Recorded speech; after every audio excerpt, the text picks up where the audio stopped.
Om Swastiastu.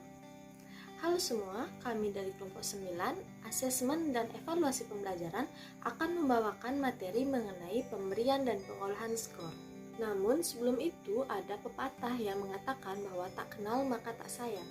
Maka dari itu izinkan saya untuk memperkenalkan anggota dari kelompok 9 yang terdiri dari Niputu Saryani, Ninyo Mantri Fabiola, Kadek Dharma Sori Dewi, Niputu Risma Damayanti, dan selanjutnya yaitu ada Indah Olvi Octavia, ada Niwayan Kavinda Arda Nariswari, ada Putu Kusuma Wilasita, dan yang terakhir ada Komang Ayusli Lestari.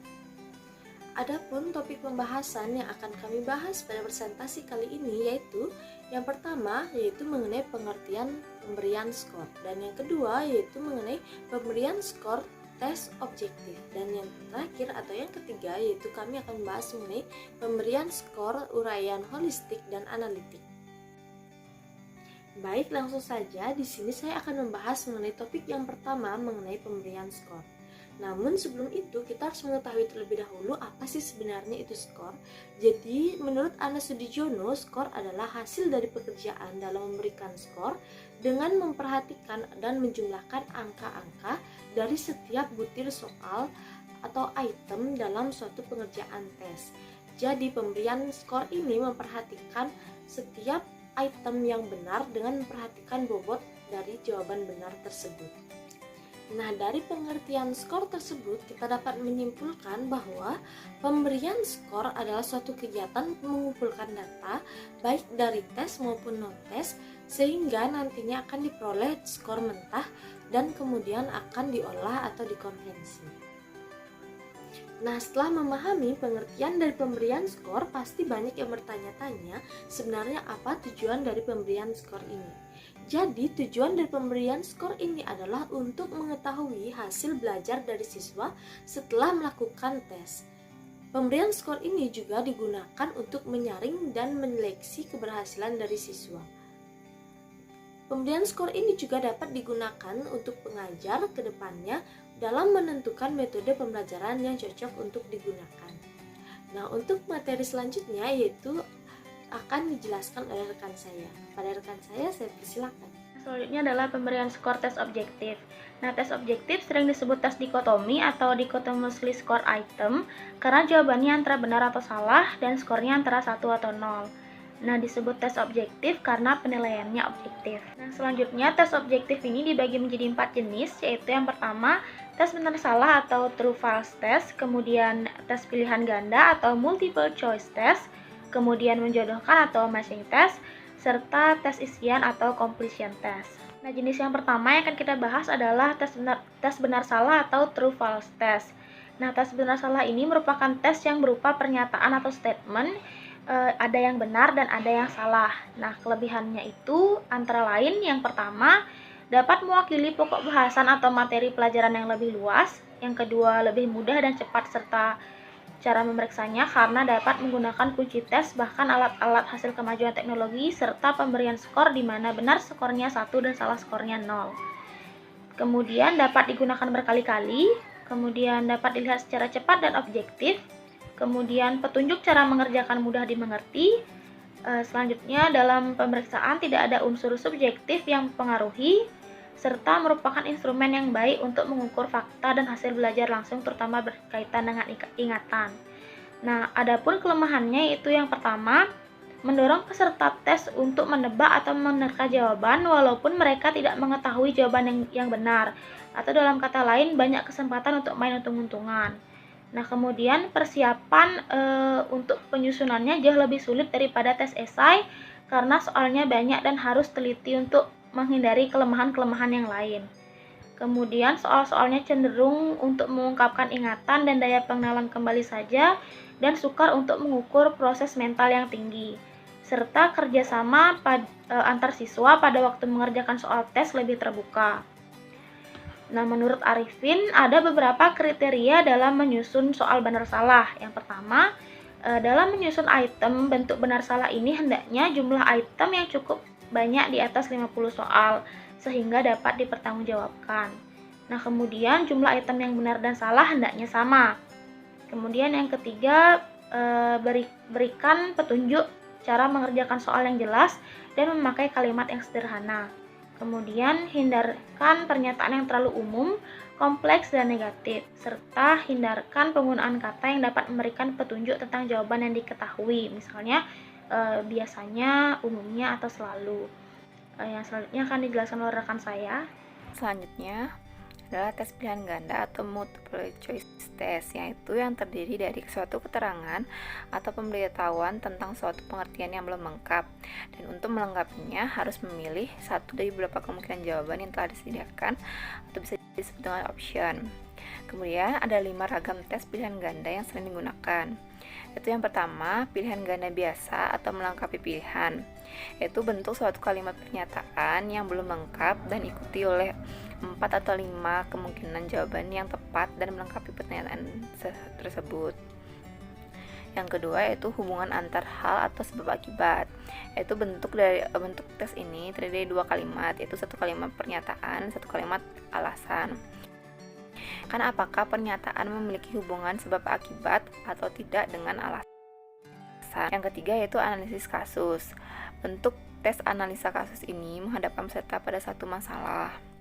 Yang keempat, membaca diagram atau tabel. Bentuk soal ini mirip dengan bentuk pilihan ganda biasa, namun di sini disertai dengan tabel. Yang kelima, asosiasi pilihan ganda. Bentuk soal ini sama seperti bentuk soal melengkapi pilihan, yakni suatu pernyataan yang tidak lengkap yang dengan beberapa kemungkinan. Hanya perbedaannya pada bentuk asosiasi pilihan ganda, kemungkinan jawabannya bisa lebih dari satu, sedangkan melengkapi pilihan hanya satu yang paling tepat. Memiliki kelebihan dan kekurangan. Itu yang pertama, kelebihan. Kelebihannya, lingkup materi diujikan bisa luas sehingga dapat sudah diajarkan. Yang kedua, tingkat validitas isi relatif tinggi. Yang ketiga, proses koreksi dan penyesuaian mudah dan objektif. Yang keempat, tidak memungkinkan peserta tes untuk mengemukakan hal-hal yang tidak berkaitan dengan pertanyaan. Selanjutnya, yaitu informasi hasil tes dapat lebih cepat dan tingkat reliabilitas tinggi, serta memungkinkan penyelenggaraan tes bersama pada wilayah yang luas. Kelebihan tes pilihan ganda ini memiliki kelemahan, yaitu yang pertama, tidak mengembangkan daya nalar peserta tes. Kemudian peserta tes cenderung menjawab dengan jalan menerka. Yang selanjutnya memungkinkan terjadinya kecurangan, yaitu saling menyontek. Selanjutnya, mengembangkan dan menyusun soal itu relatif sulit dan membutuhkan waktu yang lama. Dan yang terakhir, membutuhkan waktu untuk membaca soal dan jawabannya sehingga mengurangi waktu ujian. Dalam menyusun soal pilihan ganda, ada beberapa kriteria yang dikemukakan oleh Arifin, yaitu harus mengacu pada kompetensi dasar dan indikator soal. Yang kedua, berilah petunjuk yang jelas untuk mengerjakannya. Yang ketiga, jangan memasukkan materi yang soal yang tidak relevan dengan apa yang dipelajari oleh peserta didik. Dan yang keempat, pernyataan pada soal seharusnya merumuskan persoalan yang jelas dan berarti. Yang kelima, pernyataan pilihan hendaknya merupakan kesatuan kalimat yang tidak terputus. Yang keenam, alternatif jawaban harus berfungsi homogen dan logis. Kemudian yang ketujuh, panjang pilihan pada suatu soal hendaknya lebih pendek daripada itemnya. Yang kedelapan, usahakan agar pernyataan pilihan tidak mudah diasosiasikan. Yang kesembilan, alternatif jawaban yang betul hendaknya jangan sistematis. Yang terakhir, harus diyakini benar bahwa hanya ada satu jawaban yang benar. Yang selanjutnya yaitu tes menjodohkan atau matching test. Tes menjodohkan ini terdiri dari satu seri pertanyaan dan satu seri jawaban. Kelebihan dari tes ini yang pertama, baik untuk menguji hasil belajar yang berhubungan dengan definisi, peristiwa, atau istilah. Kemudian yang kedua, dapat menguji kemampuan menghubungkan dua hal. Yang ketiga, mudah dalam penyusunan. Yang keempat, dapat digunakan untuk seluruh mata pelajaran. Dan yang kelima, mudah diskor. Selain kelebihan, tes ini juga mempunyai kekurangan, antara lain, yang pertama, terlalu mengandalkan pada pengujian aspek ingatan. Yang kedua, kata kunci sulit untuk dihindarkan. Yang ketiga, pertanyaan-pertanyaannya terbatas. Dan yang keempat, kurang dapat dipakai untuk mengukur penguasaan. tes ini memiliki beberapa kriteria, di antaranya yang pertama, buat petunjuk tes dengan singkat, padat, dan jelas. Kemudian yang kedua, sesuaikan dengan kompetensi dasar dan indikator. Yang ketiga, soal berada di kiri dan jawaban berada di kanan. Yang keempat, jumlah alternatif jawaban lebih banyak. Dan yang kelima, susun item jawaban. Yang keenam, soal dan jawaban ada dalam satu halaman. Kemudian yang ketujuh, gunakan kalimat yang singkat. Yang selanjutnya itu tes isian atau completion test. Tes ini biasanya disebut dengan tes menyempurnakan atau tes melengkapi. Adapun kelebihan dari tes ini, yang pertama, mudah dalam penyusunannya. Yang kedua, menghemat tempat. Yang ketiga, persyaratan komprehensif dapat dipenuhi dalam tes isian. Dan yang keempat, untuk mengukur berbagai taraf kompetensi. Selain kelebihan, adapun kekurangan dari tes ini. Yang pertama, cenderung mengungkap daya ingat. Kemudian yang kedua, butir-butir item kurang relevan. Yang ketiga, tester kurang berhati-hati dalam menyusun jawaban saat mengerjakan soal. Adapun beberapa kriteria dalam tes isian ini. Yang pertama, tidak menggunakan soal yang terbuka. Kemudian yang kedua, tidak mengambil pernyataan langsung dari buku. Kemudian yang ketiga, titik-titik kosong tempat jawaban diletakkan di akhir atau dekat akhir. Kemudian yang keempat, jangan menyediakan terlalu banyak titik-titik kosong untuk jawaban. Kemudian yang kelima, pernyataan mengandung alternatif jawaban. Kemudian yang keenam, dapat menggunakan gambar-gambar agar lebih jelas. Nah, selanjutnya kelebihan dan kelemahan tes objektif ini. Yang pertama yaitu kelebihan. Di sini ada beberapa kelebihannya, yaitu yang pertama, penilaian yang sangat objektif. Kemudian, toleransi di antara benar dan salah tidak diberikan. Kemudian kelebihan yang ketiga, soal objektif memiliki reliabilitas yang tinggi. Selanjutnya, lebih mudah dan cepat karena pemeriksaannya menggunakan kunci. Kemudian, menghindari kemungkinan siswa berekspekulasi. Selanjutnya, kelebihannya yaitu tidak ada unsur subjektif yang mempengaruhi. Kemudian yang terakhir yaitu validitas isi tes dapat dipertanggungjawabkan.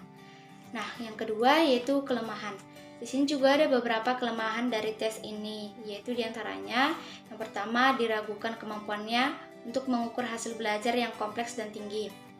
Selanjutnya, tingginya peluang melakukan tebakan. Selanjutnya yang ketiga yaitu memerlukan waktu yang banyak dalam penyusunan tes sukar. Kemudian kelemahan yang keempat yaitu kurang memberi kesempatan kepada siswa untuk menyatakan kemampuan ilmiahnya. Selanjutnya, sukar mengukur proses mental yang tinggi.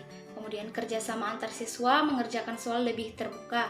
Dan yang terakhir yaitu menggunakan bahan atau kertas yang lebih banyak. Nah, selanjutnya di sini ada 4 teknik penskoran tes objektif, yaitu diantaranya yang pertama yaitu fill in dan completion atau tes isian dan melengkapi. Yang kedua yaitu true false atau tes benar salah. Yang ketiga yaitu multiple choice atau tes pilihan ganda. Dan yang keempat yaitu matching atau tes menjodohkan. Nah, di sini saya akan menjelaskan yang pertama yaitu pada tes dan melengkapi atau fill in dan completion. Rumus penskoran dalam fill in dan completion adalah yaitu S sama dengan R, yang dimana S yaitu skor terakhir atau yang diharapkan dan R merupakan jumlah isian yang dijawab betul. Contohnya, misalkan sebuah tes berbentuk fill in mengandung 30 isian. Di sini misalkan Ahmad mengerjakan tes tersebut 23 isian benar, 3 isian salah, dan 2 isian yang kosong atau tidak dijawab. Maka skor Ahmad di sini adalah 23, yang dimana tiap isian diberi nilai 1. Selanjutnya yaitu true false atau tes benar salah, di mana untuk menghitung skor akhir dari tes ini adalah R dikurang W.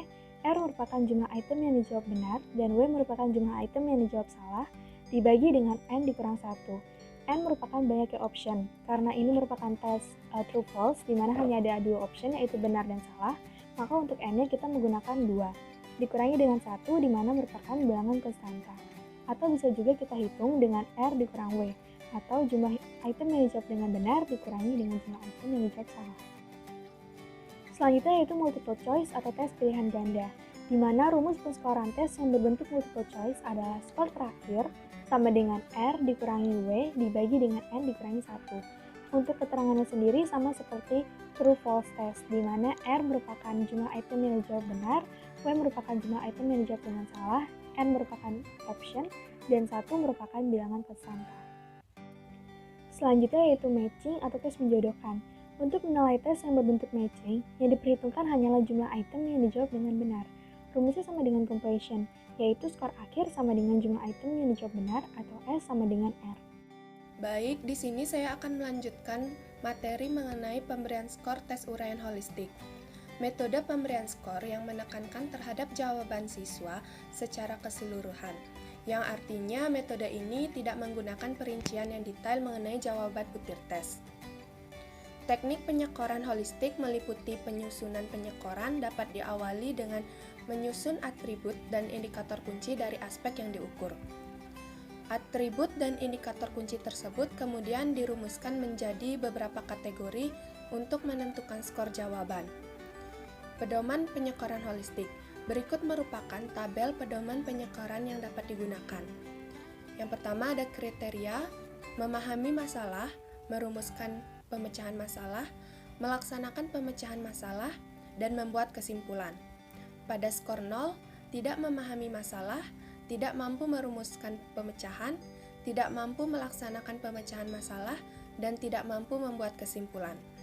Pada skor 1, kurang memahami masalah, mampu merumuskan pemecahan tetapi tidak tepat, mampu melaksanakan pemecahan masalah tetapi tidak tepat, mampu membuat kesimpulan tetapi tidak tepat. Pada skor 2, mampu memahami masalah, mampu merumuskan pemecahan dengan tepat, mampu melaksanakan pemecahan masalah, dan mampu membuat kesimpulan. Selanjutnya pemberian skor tes uraian analitik. Metode pemberian skor dengan cara membagi jawaban menjadi beberapa bagian dengan skor tertentu. Kemudian membandingkan jawaban siswa dengan skor ideal yang ada. Baik, sekian materi yang bisa saya jelaskan. Selanjutnya akan dilanjutkan oleh rekan saya. Terima kasih. Selanjutnya yaitu langkah-langkah pemberian skor yang terdiri dari 3 bagian, yaitu yang pertama, menyiapkan model jawaban yang dibagi menjadi beberapa elemen. Yang kedua, menentukan besar skor. Yang ketiga, memberikan skor. Dari langkah-langkah di atas, diperlukan langkah-langkah dalam merancang pemberian skor yang terdiri dari yang pertama, tetapkan besar skor secara keseluruhan. Yang kedua, buat kunci jawaban dengan merinci proses penyelesaian. Yang ketiga, mendistribusikan skor seluruh masing-masing perinci proses penyelesaian. Contoh langkah pemberian skor. Sebuah bak penampung air berbentuk balok dengan panjang 1 cm, lebar 70 cm, dan tinggi 60 cm. Berapa liter isi bak penampung mampu menyimpan air? Akan ditentukan skor dengan langkah-langkah. 1. Rumus isi balok, yaitu panjang kali lebar kali tinggi, akan mendapat skor 2. Kemudian memasukkan nilai 100 cm kali 70 cm kali 60 cm akan mendapatkan skor 2. Kemudian menentukan nilai yaitu 420.000 cm3 yaitu akan mendapat skor 1. Kemudian isi balok dalam liter yaitu 420.000 per 1000 akan mendapat skor 3. Yaitu menentukan skor akhir yaitu 420 liter akan mendapatkan skor 2. Dimana pada soal ini akan mencapai skor maksimum yaitu 10. Satu kutipan dari Albert Einstein yaitu, semua orang jenius, tetapi jika kamu menilai seekor ikan dari kemampuan memanjat pohon, ia akan menjalani seluruh hidupnya dengan percaya bahwa ia bodoh. Sekian presentasi dari kelompok 9. Akhir kata saya ucapkan terima kasih.